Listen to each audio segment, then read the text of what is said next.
Okay, hello, how are we doing? So, we're still doing routing and switching essentials, but we're after chapter 3, which is talking about dynamic routing, of course. So, with that, we'll talk about dynamic routing protocols in general, how they work and why we use them, and then we'll actually look at implementing RIP. And so RIP version 2, which is, an improved version of RIP compared to the original. And so we'll look at the routing table for both IPv4 and IPv6 as well. And I think that's about it. So, dynamic routing protocols. So RIP has been around for a long time. I think it was pretty much the first routing protocol introduced. And so it's an interior gateway routing protocol, which means it's within an organization. And so basically it is a distance vector routing protocol, and which means basically it knows how far away the destination is, and basically the vector is which outbound interface that needs to route packets. There are other routing protocols as well. So there's EIGRP, so that's Enhanced Interior Gateway Routing Protocol, and so it's actually Cisco proprietary. It is a very good routing protocol, much better than IGRP was. And then so that's an advanced distance vector routing protocol. And the other two on that list there are OSPF and ISIS, which are open shortest path first and intermediate system to intermediate system. And so they are what's called link state routing protocols. And so they actually have, instead of just knowing the distance and the interface, they actually have a database of every link in the network, and so they know everything, and then from that information they can actually create the routing table. All right, so, and of course there are external gateway routing gateway protocols as well, and so that means between different organizations, typically ISPs. And so there is more security built in, and it's more of a sort of a path-based routing protocol. But we don't go into any great depth in the BGP really in this subject. But yeah, so all right. So of course, the reason we have dynamic routing protocols is so that we can discover remote networks, and so we can have up-to-date routing information in our routing tables, and use that information to choose the best path to destinations. And so it has the ability to find a new best path if the best path goes down. So the major components of a dynamic routing protocol include the data structures, so what information is stored in RAM, be that tables, databases, whatever. And of course the routers need to communicate with one another, so they have protocol messages. And so some have full-on processes on discovering neighbor routers, and of course they all have a system for exchanging route information and maintaining that. And of course, once they've gained the information from their neighbors, they then of course need to use an algorithm to chug through that information and choose the best paths to destinations. So I think it's Bellman Forward is what most distance vector routing protocols use. EIGRP does not. And OSPF, of course, is shortest path first algorithm. If anyone's ever done discrete mathematics, it's actually been described there. It's also called the Dijkstra algorithm because that was a Dutch mathematician who invented it many moons ago. Okay, so comparing dynamic to static routing, you could actually have a case to use both at the same time, but so basically static routing is good for having an easy routing table maintenance on small networks. Stub networks as well are a good plan, and using a default route. So it works well. That's what static routing works well for.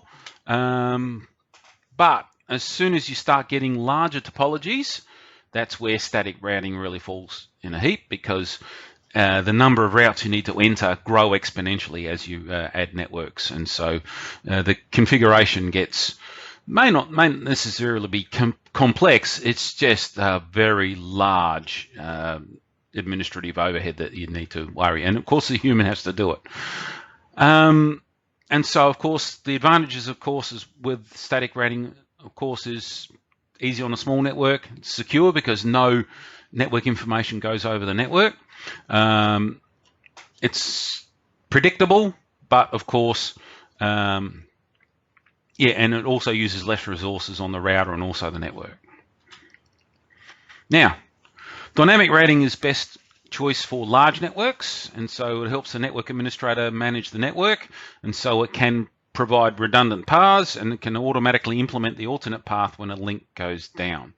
So yeah, with static, if there is a link that goes down, the administrator would actually have to go into at least one router, maybe more, and actually put in new paths for their routes. Okay, so dynamic routing protocols, the advantages are suitable in all topologies where multiple routers are required, generally independent of network size. It doesn't really get a great deal more complex with larger networks, and of course the automatic adaptation to topology changes is a wonderful thing. They can get complex, especially if you start doing some more advanced stuff with OSPF. It is less secure because networking configuration information does go over the network and it can be intercepted. And so the route will not always, the data will not always follow the same path to get from source to destination. Some, you may not care, but other times you may care. And so, of course, it uses more resources. Okay, so RIP version 2. So to configure RIP, basically you can do router RIP, and so this is for IPv4, and that is saying I want to do a routing protocol, and of course I choose RIP. And so when you type that command in, you will actually then go into router config mode. And so from there, that's when you can actually start configuring the router on how it will use RIP.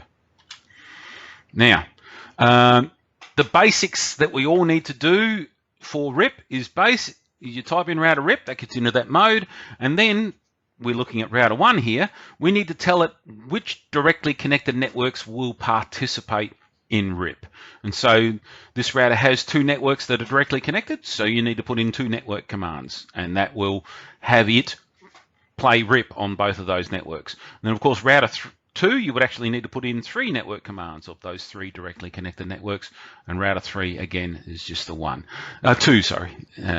And now if you just start router RIP like this, it will default to be RIP version 1. Now RIP version 1 is classful, which means it has to make assumptions about some things, and so it's not great. Now, basically the network command, of course, enables RIP on that network. So of course we've got the commands there for 192.168.1 and .2, so that's the 2 networks there.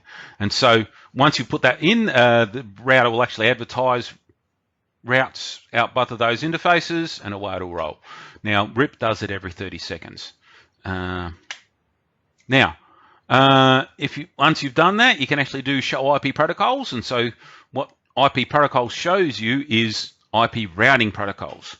And so if you look here, it will actually tell you the version that's running, and so it's running version 1. It's sending version 1 updates. Now, by default, it actually sort of starts in a compatibility mode where it will only send version 1 updates, but if it receives 1 or 2 versions 1 or 2 updates, it will actually take them and work. And so that's of course handy. And it also tells you what network commands are in there, and it also tells you what other routers it's communicated or received routes from. And so that must be R2, I'm assuming, if it's the same topology. And if we remember, we've spoken about the admin distance, and RIP's default admin distance is 120. Now you can do show IP route, and of course R is the code for learning a route via RIP, and so you can see we've learnt these 3 routes from RIP, and so the other routers are obviously using it. Now, to change RIP to be version 2, you go into router config mode for RIP, and then version 2 is the command. Makes sense, doesn't it? So once you've done that, if you then look at show IP protocols, it will show that it's sending version 2 updates and receiving version 2. It will receive version 2 updates only, so it's not in that compatibility mode anymore. And so if you do show IP route, it will still just be R as the source. It doesn't differentiate between the different versions, but it does show you that it's version 2.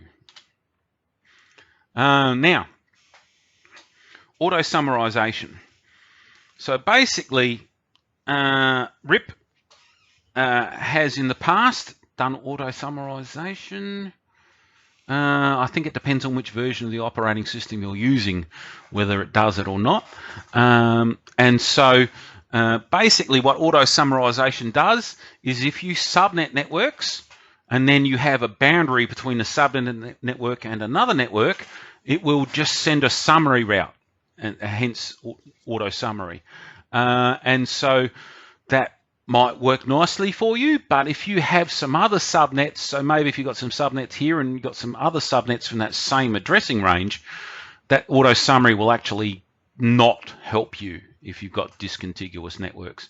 And so if that is the case, you can type in no auto summary in router RIP config mode, and it will turn that behavior off, and it will just advertise the subnets that it knows. It won't make these summary routes. Okay, now with a routing protocol, as you can see, if you look at the topology here, we've got these network commands for all of these networks. Now this Ethernet network here, there's no other routers on there. So why would you send routing updates over that network? It's just going to waste bandwidth, and also it could actually be a security risk. If someone has compromised a host on that subnet, they will see the routing updates and, oh, okay, well, that's some more information I didn't have. So what you can do is you can do the network commands, as was in the earlier slides, but then you can actually do a passive interface command saying that for this interface, I will not send updates on it. And so it will be advertised to the rest of the world, but it won't actually have any updates sent on that particular network. And so that's the reason why we do passive interface for both security and bandwidth reasons. Now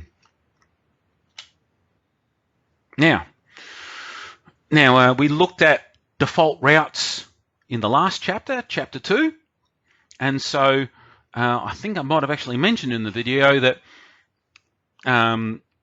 you can actually create, shouldn't have clicked, you can actually create the default route and then you can advertise it using a routing protocol. So I think I might have given that hint last chapter. And so basically what can happen is if this router here is the only link to the internet, you can actually put in a default route saying, okay, the rest of the world is that away. It's out of S001. Doesn't actually tell us in this interface here, but S000 is there, so it does make sense. And so you can say the rest of the world is that away out of that interface, or next hop IP address. And from there, you can actually go into router RIP and say default information originate. And what that means is if I've got a default route, I will actually advertise it using RIP to all the other routers. And so now they'll have a default route as well. So you only have to set it once and it will be advertised to the rest of the world. And so, of course, on this router, you'll have this S star saying that it's a default a candidate to be a default route. And of course, you get the gateway of last resort because it's an IPv4 one. On the other routers, you would actually still get that gateway of last resort, but the information would be different because it's a different part of the network. And you wouldn't have an S, you'd have an R, but you'd have an R star, I'd say, from memory. And that would be in there because it was learnt through RIP. And so away you roll. You've actually got a default route going to all of your routers. Because if this knows how to get the internet without advertising it, you'd either have to configure a default route on all of these routers saying, hey, R3 send it to R2 and R2 send it to R1. Or, as I said, you've got a routing protocol running. Why not let it advertise it as well? So, the routing table. And so, again, we're looking at R1. And so we've got this static route that was typed in, gateway last resort entry, and then we've got the directly connected networks, 1, 2, and 3, and we've also, there might be 4 4 actually. Anyway, and we've also got these routes that have been learnt from RIP, and so we've got lots of information there. Now, and so of course we've got the directly connected networks and the local link addresses there. That's of course our source information there, and so the network has got a normal subnet mask /24.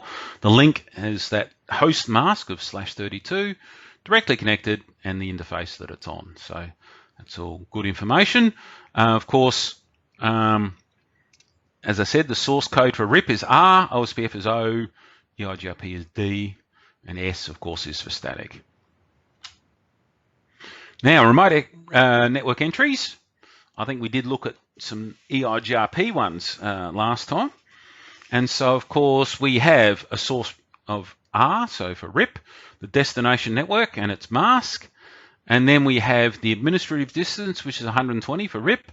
And the metric is 2. Of course, remember the metric is hop count in RIP. And so it's 2, that network is 2 routers away, basically. And so the next hop address is that address there. It's 12 seconds since we last heard from the neighboring router that we got that route from, and that's the outgoing interface. And so 12 seconds is fine, because remember it's 30 seconds for the advertising time. And so if that time is more than 30 seconds, that's when you might sort of start questioning how things are going. And so we have router 1's routing table again. Now we're going to look at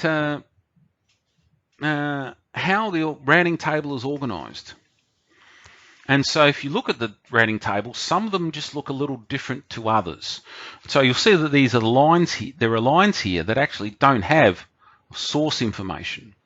And so we got that one and that one there. And it actually just tells us that it's that subnet there, 172.16, has been variably subnetted with 5 subnets and 3 different masks.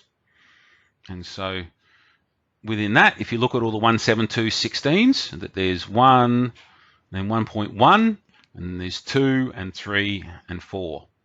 And so 4, of course, is /28. There's 3 of the /24s, and of course there's the link that's /32. And so what that is basically that is a level 1 parent route. Now, an ultimate route is basically one that has forwarding information. You'll notice that this one doesn't tell you how to get to anywhere, this entry, while these ones actually do. So these are all ultimate routes. Now, a level 1 route is basically a classful network boundary. And so as you can see here, 209, so that's a C class, /24, that is a classful network boundary. So that's a level 1 parent route.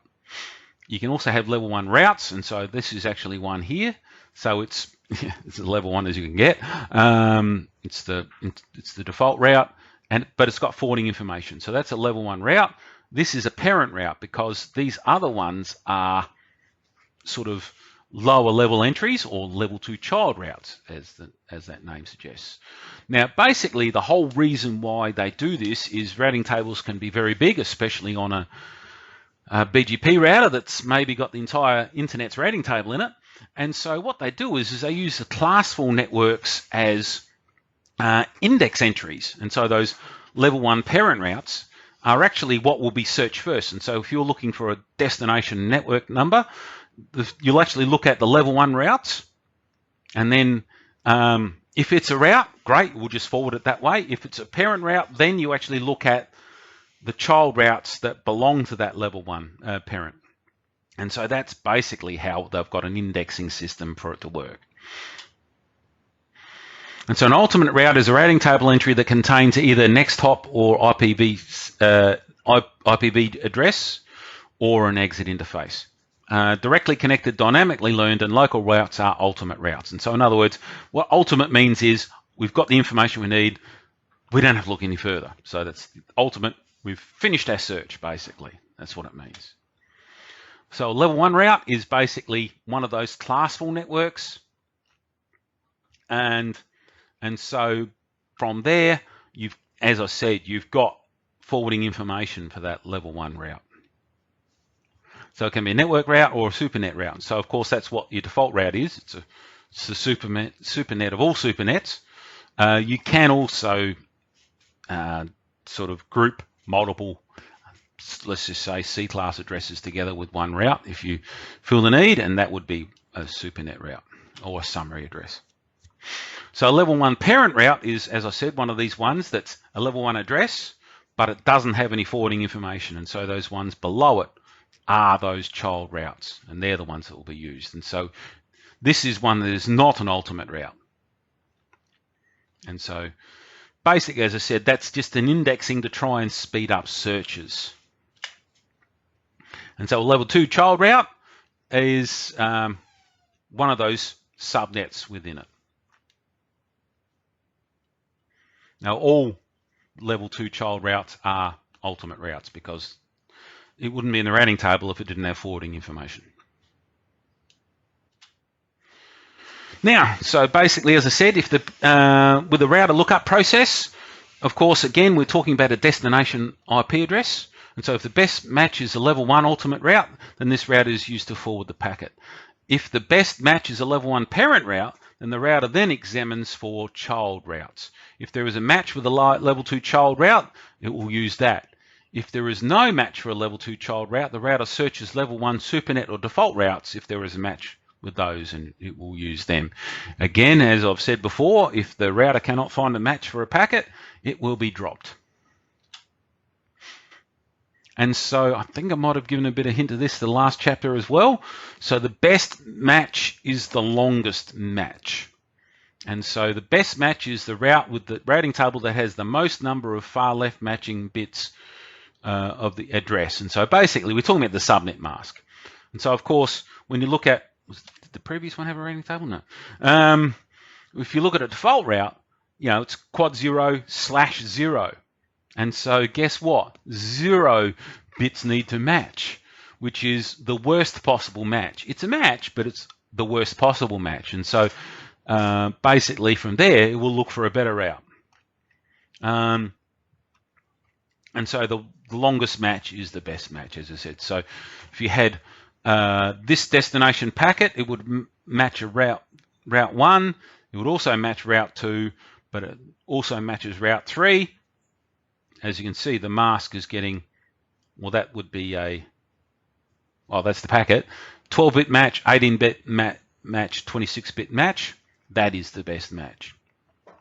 Okay, we're up to IPv6 routing table entries. And so an IPv6 routing table includes directly connected, static, and dynamically learned routes. Exactly the same with IPv4, but it doesn't do the parent and child relationships at all. And so they're all level 1 ultimate routes, basically. And so, as you can see, we have a directly connected network. That's the network address. It's a 64-bit prefix. Admin distance is 0 because it's directly connected. Metric is 0 because, again, it's directly connected. It's not a routing protocol. There's your outgoing interface, and away you roll. And so, yeah. And so, again, mostly similar, but of course the addressing is very different. And so, of course, for a remote entry, in this case, it's been learnt from OSPF. We again have the network, the destination network number, the prefix number of 64 bits, admin distance of 90, the metric, which is roughly 2 million. Next top IPv6 address is the link local address and the outgoing interface. And so again, when it comes to routes, the longer the match is the best. So that's all very consistent. So the chapter summary. And so we've looked at the function of dynamic routing protocols, and we've looked at implementing route version 2. And we've looked at how to determine the route source, administrative distance, and metric for given routes as well. So next up, of course, is chapter 4, and so that'll be coming shortly. Have a nice day.